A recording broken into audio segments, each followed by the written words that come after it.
So bowl season has finally kicked into high gear. I have been looking forward to this for quite a while, actually. There have been some preliminary bowl games that have been decent, but nothing really of note that has jumped out. I think the true start of bowl season, you could argue, would be Tuesday night. I would say Wednesday with the Liberty Bowl. So let's start there. Arkansas versus Kansas. The sexy pick, surprisingly right now, turns out to be the Kansas Jayhawks. Not sure I agree with that one at all. Arkansas is favored by 2.5 in this game. I think they win 31-28. I've got the Razorbacks winning the Liberty Bowl over the Jayhawks. Continuing with Wednesday action, we have the Holiday Bowl, which is traditionally a pretty decent bowl. Back in the days when it was the Pac versus the Big 12, it tended to be a very high-scoring football game.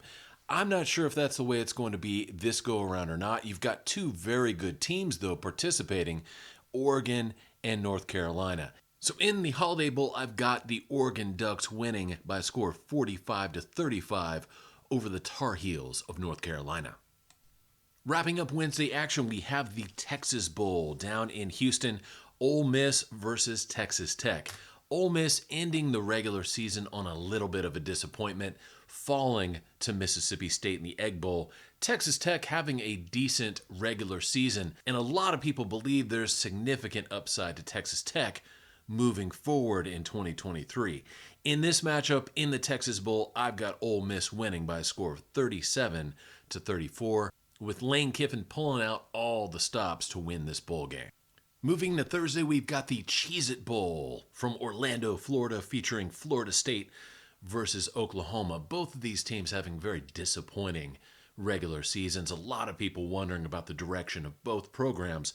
I've got the Seminoles winning by a score of 31-17 over the Sooners in Orlando. On Thursday evening, we have the Alamo Bowl from San Antonio, Texas. An intriguing matchup featuring the Texas Longhorns versus the Washington Huskies. Texas, the 3.5-point favorite in this game. Curiously, though, a lot of the mainstream sports media putting a lot of doubt into the Longhorns' performance in this game. And the bulk of that doubt comes from star running back Bijan Robinson opting out of this bowl game. What some of the national media don't seem to get, though, is that Texas is fully loaded at the running back position. And not to take anything away from Bijan Robinson or Roschon Johnson, Texas will be just fine in this game. I've got the Longhorns winning by a score of 38-31 over Washington in the Alamo Bowl. Moving into Friday morning, we've got the Sun Bowl from lovely El Paso, Texas, Pitt versus UCLA. UCLA favored by 4 points in this particular matchup. I think they win by a little bit more. I've got UCLA winning by a score of 28-14 over Pitt.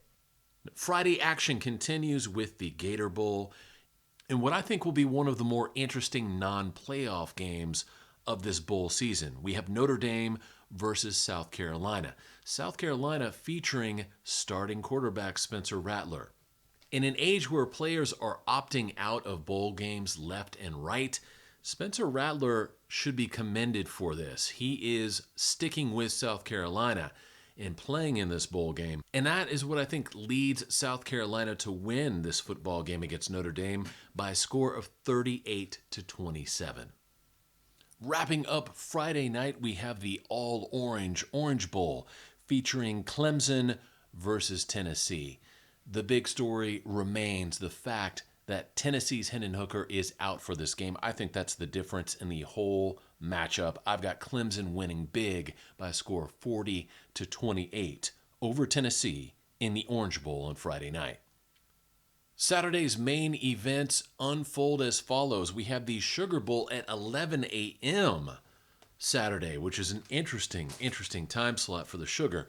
Now, this game features Alabama versus Kansas State. As of the time of this recording, Alabama 3.5-point favorites over Kansas State. I think the margin of victory will be much larger.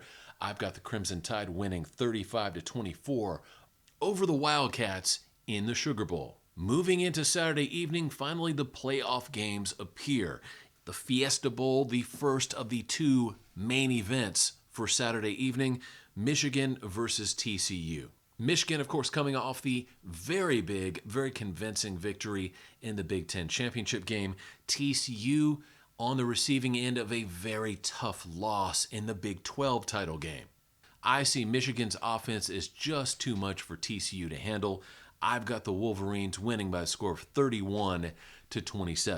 And finally, capping off the playoff extravaganza on New Year's Eve, we have the Peach Bowl at 7 p.m. Central, featuring Georgia versus Ohio State. This is probably the most anticipated bowl game of the season, certainly the better of the two playoff games, at least on paper. Ohio State wrapped up their regular season with a very disappointing loss at home to Michigan.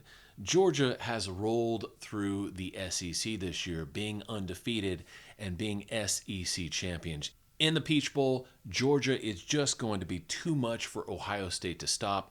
I think Georgia is a team of destiny. I've got the Bulldogs winning by a score of 35-28. Now, during championship week, I went 4-2, which improved my overall record for the season to 112-55. So I'm going to see if the momentum can keep on rolling through this main event of bowl season. Now, wherever you are and whoever you're rooting for, I hope you have an excellent time, a very safe and fun New Year's Eve, and a blessed and fruitful 2023. This is Kevin in Texas saying God bless each and every one of you. I'll talk to you later. Bye.